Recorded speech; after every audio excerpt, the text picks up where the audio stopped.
الله صلى الله عليه وسلم كافة الأنبياء والمرسلين والملائكة المقربين ثم إلى أرواح وأزواجه وذرياته وأصحابه والناس أجمعين وكل مشايخنا وخصوص مؤلف الكتاب.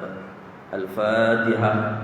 أعوذ بالله من الشيطان الرجيم. بسم الله الرحمن الرحيم. الحمد لله رب العالمين الرحمن الرحيم مالك يوم الدين إياك نعبد وإياك نستعين اهدنا الصراط المستقيم صراط الذين أنعمت عليهم غير المغضوب عليهم ولا الضالين. Bismillahirrahmanirrahim. Assalamualaikum warahmatullahi wabarakatuh. Alhamdulillahi rabbil alamin. Wassalatu wassalamu ala asyrafil anbiya'i wal mursalin wa ala alihi wa sahbihi ajma'in. Qala rabbi shrah li sadri wa yassir li amri wahlul 'uqdatam min lisani yafqahu qawli. Subhanaka la ilma lana illa ma 'allamtana innaka antal alimul hakim. Rabbi zidna ilma warzuqna fahma. Wala hawla wala quwwata illa billahil aliyyil azim. Wala hawla wala quwwata illa billahil aliyyil azim. Wala hawla wala quwwata illa billahil aliyyil azim. Rabbana iftah bainana wa baina qaumina bil haqq wa anta khairul fatihin. Amma ba'd. Yang dihormati Al-Fatih Tua Imam,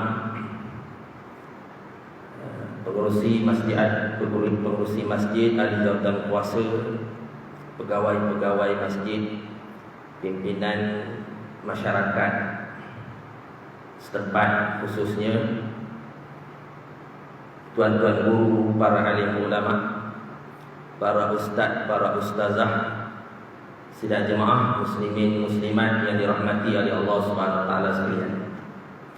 Alhamdulillah, syukur pada Allah Subhanahu wa taala kerana dengan limpah kurnia, taufik dan hidayah Allah Subhanahu wa taala bagi kita kesempatan lagi untuk kita hadir ke rumah Allah ini untuk kita melakukan ibadat, khususnya solat fardu maghrib secara berjemaah. Dan sama-samalah kita niat iktikaf berada dalam rumah Allah ini, dan sama-samalah kita mengikhlaskan niat kita. Kita tajdid niat kita, memperbaharui niat kita setiap masa. Kerana kita bila-bila masa sahaja akan dijemput oleh Allah Subhanahu wa taala. Jadi kita sebagai seorang beriman perlu sentiasa dalam keadaan siap siaga. Sepatutnya beberapa ramai saudara mara kita yang telah mendahului kita.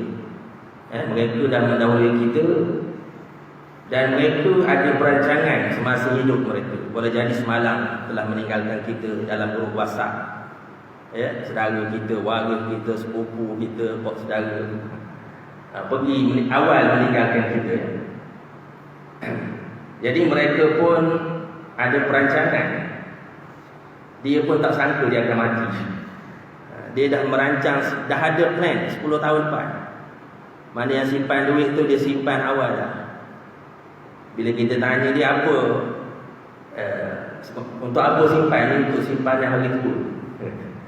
Macam dia muda lagi, kan? Simpan untuk hari tua, kan? Sedangkan agama aja berkat, dalam Islam ada berkat, semakin memberi semakin bertambah. Itu konsep kita. Cuma tak tahu siapa kita dapat daripada mana. Simpan, kita himpunkan sebanyak-banyaknya. Akhir sekali apabila kita meninggalkan dunia, yang menggunakan duit harta kita itu adalah anak isteri kita, bukan kita. Tidak ada manfaat. Kalau dapat anak baik, alhamdulillah. Jadi alhamdulillah kita diberi lagi kehidupan buat seketika ini. Kerana yang ada pada kita adalah saat ini. Saat ini saja yang kesempatan yang kita ada. Saat kita duduk di dalam rumah Allah ini, jadi kita betulkan niat tuan-tuan. Boleh jadi kita dah biasa pergi masjid, boleh jadi kadang-kadang niat lagi. Kadang-kadang sampai pintu masjid dia niat lagi, boleh jadi kan. Jadi kita saat sekarang diberi nyawa oleh Allah betul, supaya kita ikhlas. Mudah-mudahan saat kita dijemput oleh Allah SWT pada bila-bila masa saja kita dalam keadaan nawaitu kita ihdinas siratal mustaqim, tunjukkan kami jalan lurus, kerana Allah Subhanahu wa taala. Kerana kita orang beriman ni kita jadikan sibuk ibadat dalam kehidupan kita. Yang ada pada kita sekarang, ada pun yang lepas tu sudah tinggal sejarah, tuan-tuan. Dah tinggal sejarah. Tak payah lepas, tak payah tahun lepas. Petang tadi pun dah tinggal sejarah dah. Tak boleh diulang balik. Kita pusinglah jam sampai patah mata jam, sampai patah jarum jam sekalipun tak boleh ulang balik. Kalau ada orang ada upaya nak tahan matahari daripada terbit hari esok kan? Kalau mampulah, tak mampu. Allah bersumpah demi masa, wal asri, demi masa sesungguhnya manusia berada dalam kerugian, melainkan mereka yang berpesan-pesan dengan kesabaran, kebenaran, dan berpesan-pesan dengan kesabaran. Yang lain semua rugi. Sekarang akan datang belum tentu, sesaat lagi belum tentu milik kita. Tak ada orang yang boleh jamin confirm dia boleh sempat solat isyak. Ada boleh jamin? Ada surat confirmation? Tak ada orang boleh jamin. Kerana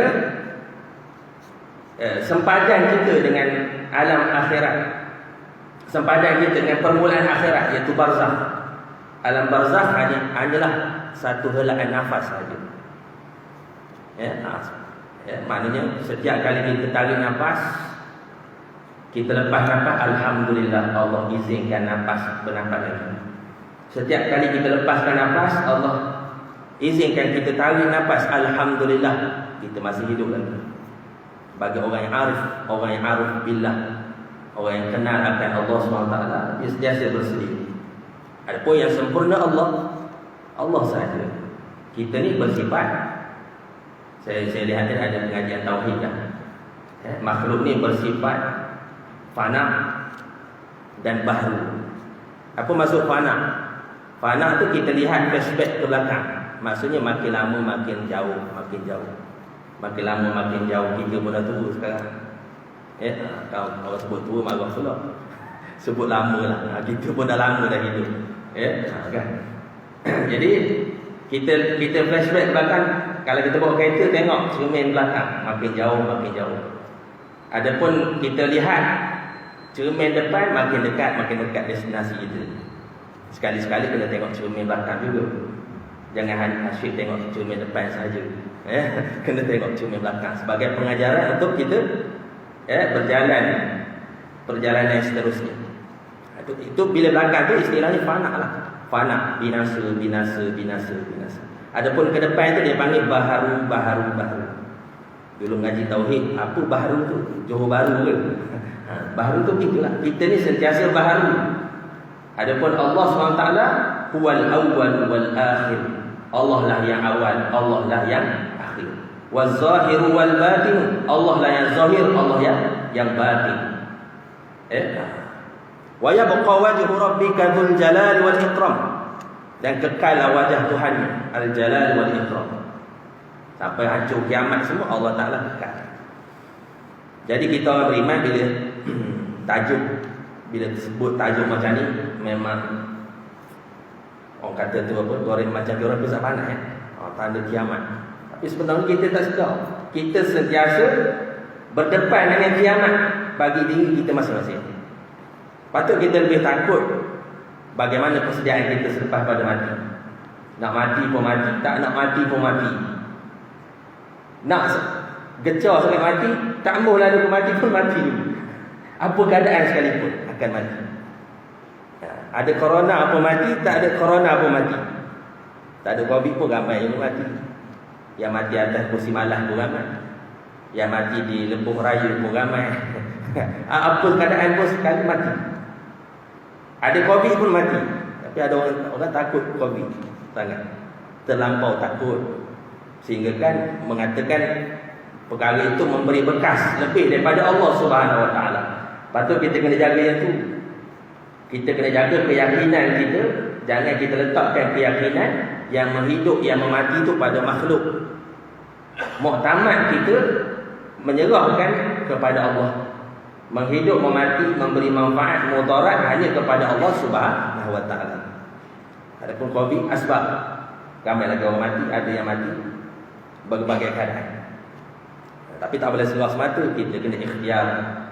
Ikhtiar tu jalan untuk kita mendapat pahala. Ikhtiar tu jalan mujahadah, jihad kita. Mengikut sunnah Rasulullah sallallahu alaihi wasallam. Rasulullah pun berubat, Rasulullah pun sakit. Rasulullah harus bersifat manusia. Antara sifat harus Rasul itu iaitu Rasul bersifat dengan sifat manusia. Tak boleh kata wajib pula Rasul bersifat manusia. Kalau wajib, maka semua sifat manusia ada pada Rasul. Sebab tu disebut, ulama sebut harus Rasul itu bersifat manusia. Tetapi tidak mencacatkan sifat kerasulan. Tidak mencacatkan sifat kerasulan. Jadi saya nak sebut bagaimana kita bersedia apa keadaan sekalipun. Yang pastinya kematian. Kematian pun ada apa ni? Ada tanda-tandanya. Kehancuran alam ini pun ada tanda-tandanya. Alamat. Ada tanda-tandanya. Tanda-tanda tu minta kita bersedia. Antara kematian, tanda-tandanya apa? Apabila gigi gugur, mata kabur, kan? Apa lagi? Gigi gugur, mata kabur, kan? Perubahan dan sebagainya. Itu semua tanda-tanda. Tanda-tanda. Adapun dunia bakal dihancurkan oleh Allah SWT, ada tanda-tanda. Itu tak penting. Yang penting kita bagaimana kita meletakkan keyakinan ataupun kita meletakkan persediaan sebelum kita menghadapi selepas kematian. Selepas daripada kematian itu, macam mana kita bersedia. Itu yang terlebih penting. Adapun atas dunia ada dugaan, iaitu kita disertakan diri kita dengan nafsu, dan ada musuh kita yang nyata iaitu iblis dan syaitan. Alladhi yuwaswisu fi sudurin nas minal jinnati wan nas, yang memberi waswas dalam hati daripada jin dan manusia. Manusia itu banyaklah, Yahudi, Nasara, antaranya Yahudi, Nasara. Bila cerita tentu saya cuba kaitkan dengan isu yang kita berlaku sekarang, itu COVID. Ramai orang yang berpandangan berbagai-bagai pandangan. Tuan-tuan saya tak payah kenalkan, nanti kita berkenalan informal lah. Kalau cerita sini habis satu temu dulu kena. Kita cerita kalau nak kenal borak je lah, begitu ya. Jadi bila sebut tentang itu, bagai-bagai lah. Ini ada orang yang sebut tentang apa ni, COVID ni adalah konspirasi, termasuk vaksin kan, vaksin konspirasi manusia yang buat. Yang terlebih jauh lagi mengatakan ini konspirasi Dajjal. Konspirasi Dajjal. Tak pun dia kerja dia tuan-tuan. Dia dah buat kerja dia. Musuh-musuh Islam 24 jam dah buat kerja. Lan tarda ankal yahud walal nasara hatta tattabi'a millatahum. Selama-lamanya Yahudi dan Nasara itu tidak pernah akan redha kepada kami. Sehingga mereka masuk lubang biawak, kami pun turut serta masuk lubang biawak sekali. Maka baru mereka redha. Dia dah buat kerja dia, kita dah buat kerja kita dah. Kan? Kerja kita apa? Kerja kita tadi lah. Persediaan sebelum kematian. Itu penting persediaan. Hatta Nabi sebut kiamat, kalau kamu tahu kiamat sekalipun, kata esok kiamat.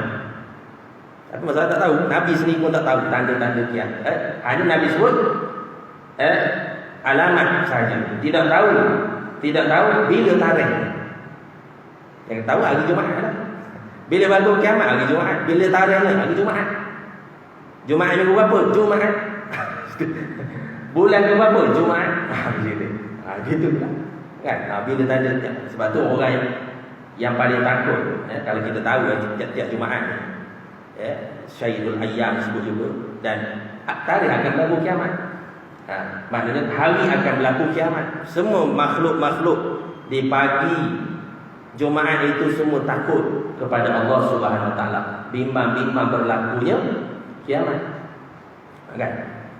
Tengok para sahabat, kita baca dalam hadis-hadis Nabi SAW, bagaimana sahabat ketika berlaku umpamanya berlaku angin kencang, umpamanya berlaku guruh, ribut, petir, bagaimana sahabat?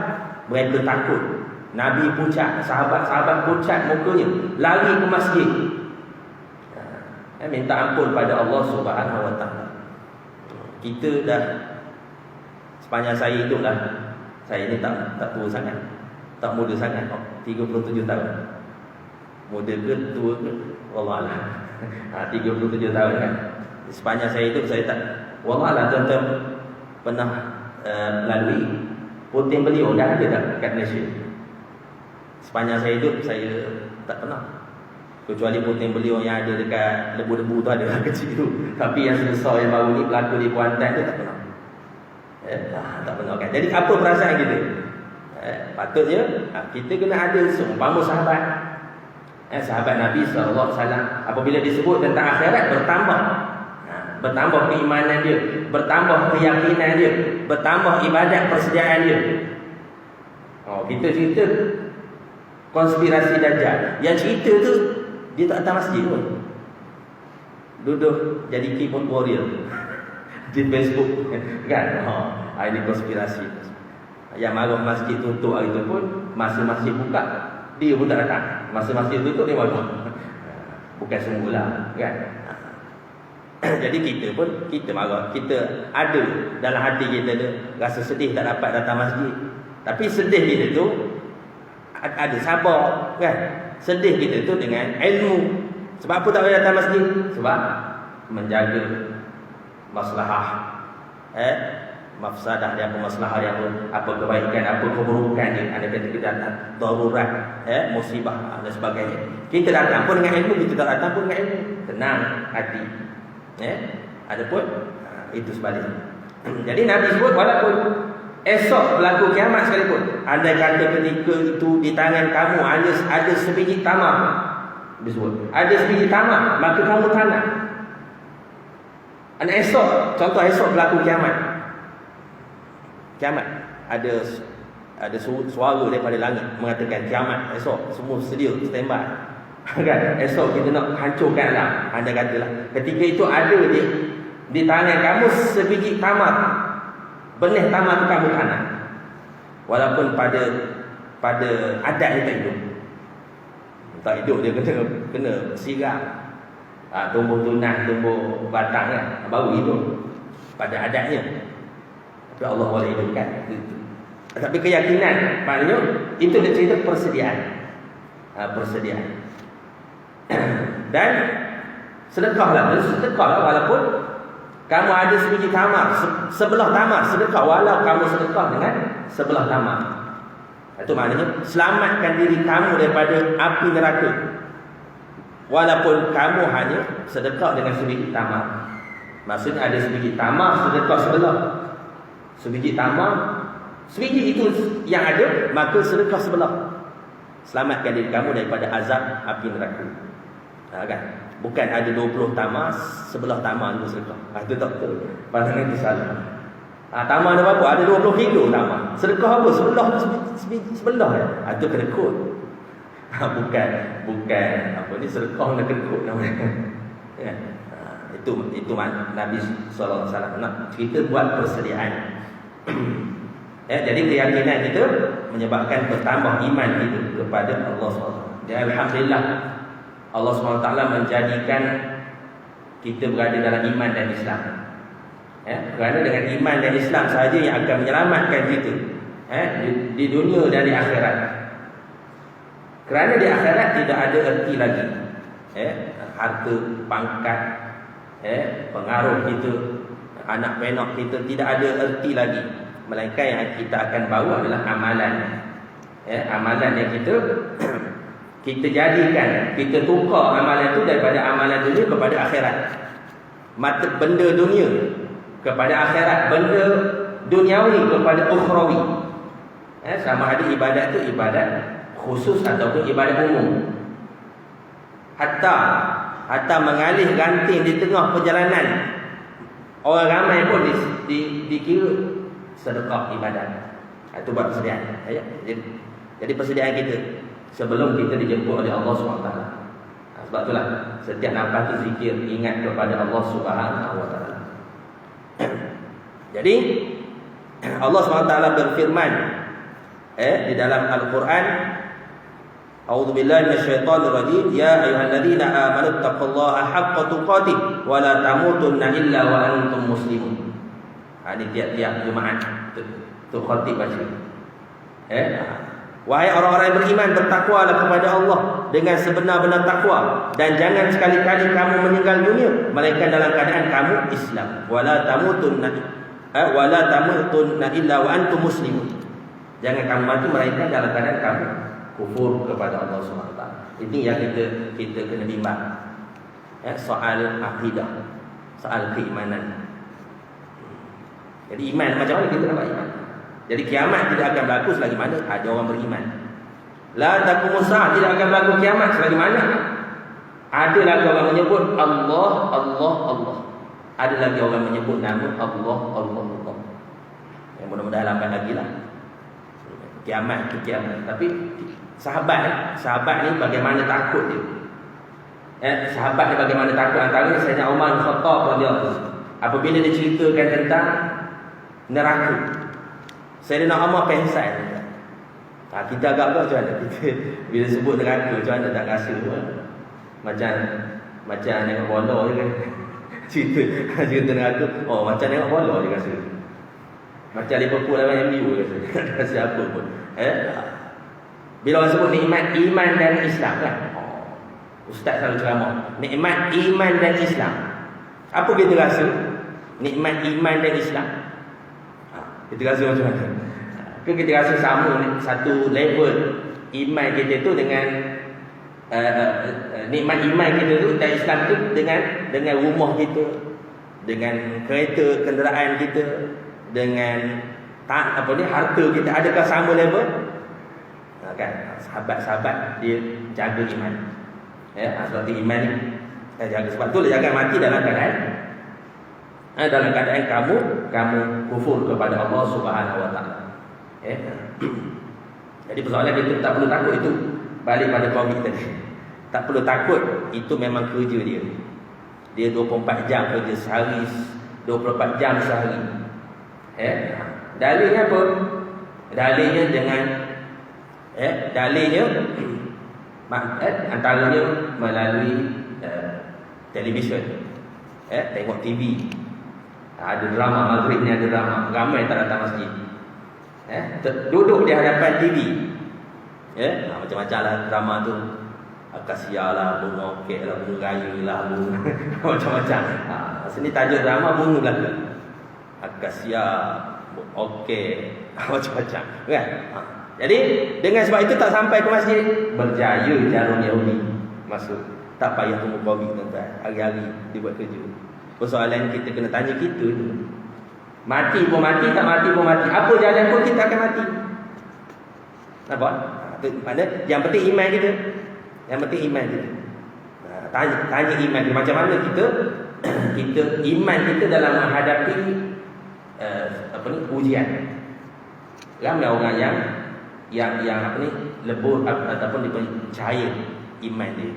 Dengan sebab apa? Mungkin dengan ujian kurang pendapatan, ujian dengan sumber pendapatan yang terputus sumber pendapatan. Ada yang kena cari kerja lain. Ada sahabat saya tu kerja pilot. Sekarang tanya kerja apa? Sekarang dah berlangsung buat bisnes online macam-macam. Buat bisnes online. Ada yang jual burger depan rumah. Pasal apa? Jadi itu rezeki pada Allah. Tetapi kalau tidak ada ilmu, tidak ada iman yang mantap, maka iman akan mencair. Kalau betul lah kata konspirasi Dajjal, tentera dia dah berjaya mencairkan iman kaum muslim. Itu bahaya. Tak payah terlebih fizik Dajjal so. Macam mana keadaannya? Ini baru satu virus kan? Kalau tak lama ni keluar satu virus, contoh. Manusia boleh buat. Keluar virus yang kedua, tak lama keluar virus yang ketiga. Bagaimana? Jadi yang penting iman, keyakinan. Macam mana kita menyerap tekanan, menyerap perkara yang berlaku. Kerana Allah itu mengikut sangkaan hamba-Nya. Kita orang beriman, kita ada akidah, kita yang terbaik. Kita yang terbaik. Kita susah pun kita dapat pahala. Senang pun pahala. Susah kita ada pahala, kita dapat pahala redha. Senang pun kita dapat pahala syukur. Senang kita dapat pahala syukur. Susah dan sebagainya. Semua keadaan kita orang beriman, kita mendahului. Di situlah ruang kita mengompol fadilat sebanyak-banyaknya. Macam kita sekarang nak datang masjid payah kan? Payah nak datang tu kena ikut SOP dan sebagainya. Pada ujian nak datang tu banyak. Pahala pun banyak insya-Allah. Pahala pun banyak kan. Jadi berkenaan dengan kiamat ini pasti akan berlaku. Lambat ataupun dekat pasti akan berlaku. Kerana Nabi SAW, perkataan Nabi adalah perkataan yang benar. Wa ma yantiqu anil hawa in huwa illa wahyu yuha. Nabi ini dia tidak berkata dengan hawa nafsu. Dia tidak berkata dengan hawa nafsunya. Semua perkataan Nabi itu adalah wahyu daripada Allah Subhanahu wa taala. Kita kena yakin. Kerana wahyu itu datang daripada Al-Quran. Kalam Allah, penyataan Allah Subhanahu wa taala. Cerita-cerita tentang hari kiamat pun dinyatakan oleh Allah Subhanahu wa taala. Jadi kita kena yakin apa yang datang itu. Apa yang penting amalan kita, setiap amalan walaupun kecil besar, itu yang akan kita bawa menjelang selepas pada kematian kita. Fa may ya'mal misqala dzarratin khairan yarah. Wa may ya'mal misqala dzarratin syarran yarah. Maka barang siapa mengerjakan kebaikan meskipun sebesar zarah, nescaya akan melihat balasannya. Dan barang siapa yang mengerjakan kejahatan, walaupun sebesar zarah sekalipun, dia akan melihat di akhirat nanti. Itu kita kena yakin. Kena yakin kepada Allah Subhanahu wa taala. Jadi bila sebut tentang kiamat, salah satu daripada perkara akidah. Perkara akidah. Jadi saya ni nakal daripada kitab je lah. Kita bukan ulama hadis dah. Kita baca. Ulama-ulama dah susun kitab. Jadi kita bacakan semula. Berkenaan dengan tanda-tanda. Walaupun begitu, ulama-ulama bercerita berbagai versi. Kadang-kadang ustaz pun berbagai versi. Dah khilaf maknanya turutan. Mana kemudian, mana dahulu, mana kemudian. Tanda-tanda alamat kiamat itu mana dulu, mana kemudian. Itu tak penting apa, yang penting kita iman kita. Dua perkara yang pertama, bagi kita individu, taubat tidak lagi diterima ketika roh kita berada di ghargharah. Itu hakikat kita kena terima. Taubat tidak diterima. Dan matahari terbit daripada arah barat. Disebut antara dalam firman Allah dalam hadis Nabi sallallahu alaihi wasallam, sabda Rasulullah sallallahu alaihi wasallam, innal awwal ayati khurujan tulu'us syamsi min maghribiha. Kan? Bahawa semuanya yang mula sekali tanda-tanda yang menunjukkan hari kiamat itu sudah sangat dekat, tibanya ialah terbit matahari daripada arah barat.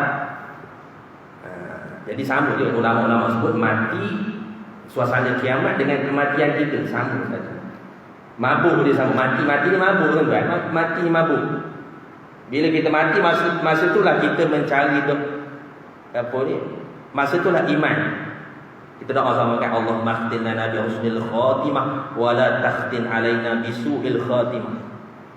Kita kena takut tu. Para ulama, orang-orang yang arif billah, dia takut mati kesudahan, mati dalam keadaan kufur. Kan?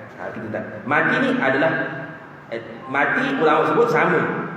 Sifatnya seperti kiamat, keadaan mabuk. Bagaimana suasana kiamat tu memabukkan manusia yang berada di atas muka bumi. Samalah kematian dia. Ibarat lemas, orang lemas, ketika dia nak lemas tu, apa sahaja yang dia capai dia akan capai. Kita tengok kan, kalau musim poh itu kan, kayu daripada Ulu Temelit, daripada Ulu kan, besar-besar kayu. Baru ni sahabat apa dia ustaz kita, siapa nak bantu boleh bantu, apa dia ustaz Hayat gitu kan, rumah rakit tangga dia, gitu kan. Jadi kita tumpang simpati, tengok Facebook dia bantu kan, Ulu sikit kan. Jadi nak cerita je lemah tu, orang akan berpaut, cari kayu, cari apa, pandai jumpa. Jangan salah kayu pula, kalau kayu jumpa Pak Ia, jumpa Pak Ia letih pula kita. Kan? Jadi itu suasana orang mati. Kadang mati itu maksud itu iman. Bagaimana keyakinan kita, bagaimana iman kita. Jadi Allah SWT mengutuskan Nabi SAW memperingatkan kita tentang hari pengakhiran. Likulli ummatir rasul, tiap-tiap umat itu diutus sebagai rasul, nak beritahu cerita lepas kematian. Dan Nabi pun sebut cerita sebelum kematian, cerita sebelum kiamat. Dan Nabi semua Nabi dah cerita tanda-tanda alamat kiamat itu. Ketika Nabi hidup lagi Nabi dah cerita. Ketika sedang sekarang Nabi dah wafat dan sedang berlaku pun Nabi dah cerita yang lagi akan berlaku. Futuristik. Itu mukjizat. Waktu Rasul ni apa yang cakap tu adalah mukjizat, adalah wahyu. Pasal apa? Benda yang kita tak terfikir masa dulu kan. Antaranya tanda-tanda kiamat ni saya. Kita pun walaupun kita guna buku tapi saya sikit-sikit lah. Kalau tuan kulit sebulan sekali kuliah. Kuliah sebulan sekali.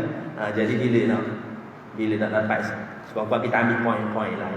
Sebab cara orang belajar sekali macam ni. Kalau saya dulu di pondok kulit berkulit. Jadi kulit berkulit lain sikit. Beradak 24 jam. Macam parang. Parang diasah. Parang walaupun tumpul lama-lama asah, lama-lama tajam. Kita ni dah asah. Asah masuk sarung balik, karat balik parang. Parang karat balik, bila nak guna tumpul balik mata parang. Gitulah. Tapi alhamdulillah kuliah tiap-tiap malam ada. Bila tiap-tiap malam tu dia tak ada nak tumpul walaupun tajuk yang berbeza. Alhamdulillah. Jadi sejak daripada Nabi SAW menyebut lagi Nabi memperingatkan tentang berlakunya disebut as-sa'ah. As-sa'ah sebab tu perkara ni penting. Ada ulama yang dia kemas dia meletakkan perkara ni penting. Kerana apa? Antara hadis Jibril. Hadis Jibril alaihissalam ketika Jibril datang kepada Rasulullah sallallahu alaihi wasallam. Ketika sahabat berada di sisi Rasulullah, Jibril masuk berupa dengan manusia. Lalu Jibril datang bersila di hadapan Rasulullah SAW, bertanyakan tentang mal iman, apa itu iman, mal Islam, apa itu Islam, mal ihsan, apa itu ihsan, mada sa'ah, bila berlakunya kiamat. Maknanya mencompare 4 soalan. Menunjukkan yang keempat itu penting kita tahu bukan tahu sebagai modal nak bercerita di kedai kopi. Tahu adalah untuk menambah keimanan, semakin kuat persediaan kita. Itu menambah keimanan. Jadi antara disebut hadis Nabi SAW. Kita berhenti. Gua boleh. Boleh. Masuk dah. Jadi dalam khutbah Nabi, akhir hadis yang terakhir khutbah Nabi SAW pernah bersabda, sabda Rasulullah, bu'istu ana wasa'atu kahataini wa kana idza dzakara sa'atah marrat marrat wajnatahu wa ala sawtu washtadda ghadabuhu ka'annahu nadhirun jaishin yaqulu sabbahakum massaku. Aku dan hari kiamat diutuskan seperti bersamanya dua jari. Lalu Nabi SAW mengisyaratkan dua jari, antara jari tengah dan jari telunjuk. Jari telunjuk ni kalau puasa dia jadi tak nak wuduk. Dia sebab tu Nabi buat dua. Jadi buat dua. Jadi jarak di antara aku dengan ketika aku diutus menjadi Rasul dengan kiamat, iaitu umpama jari telunjuk dan jari tengah. Apabila menyebut tentang hari kiamat, kedua-dua mata baginda merah, suaranya lantang dan sangat marah, seakan-akan panglima perang yang sedang mengingatkan pasukannya dengan mengatakan, awas, berjagalah, jagalah pada hari dan petang kami, pada siang dan pagi dan petang kami. Maknanya berjaga bersiap-siaga. Ini cerita dalam sahabat dah 1400 tahun yang dulu. Adapun kita ni dah berada di penghujung dunia ini pun. Jadi itu sebagai peringatan bagi kita lah. Mudah-mudahan Allah SWT menambah keimanan kita, memberi taufik dan hidayah. Yang penting kita melakukan persediaan baiki iman kita. Dan bila kita cerita tentang tanda-tanda, alamat-alamat ataupun cerita tentang perihal masyarakat yang disebut oleh Rasulullah SAW 1400 tahun, bukanlah bermakna kita menuding jari kepada mereka dan atas mulianya kita dah. Sebagai supaya kita jaga iman kita, dan kita kena rasa sensitif pada masyarakat kita yang jauh daripada agama Allah Subhanahu Wa Taala. Jadi wallahu alam, cukup sekali itu pada malam ni. Jadi kita tangguhlah dengan tasbih kifarah dan surah Al-Asr. Subhanakallahumma wa bihamdika asyhadu an la ilaha illa anta astaghfiruka wa atubu ilaik. Bismillahirrahmanirrahim. Wal 'asri innal insana lafi khusr illa alladziina aamanu wa 'amilus shalihaati wa tawassaw bil haqq wa tawassaw bis sabr. Wallahu a'lam. Assalamualaikum warahmatullahi wabarakatuh.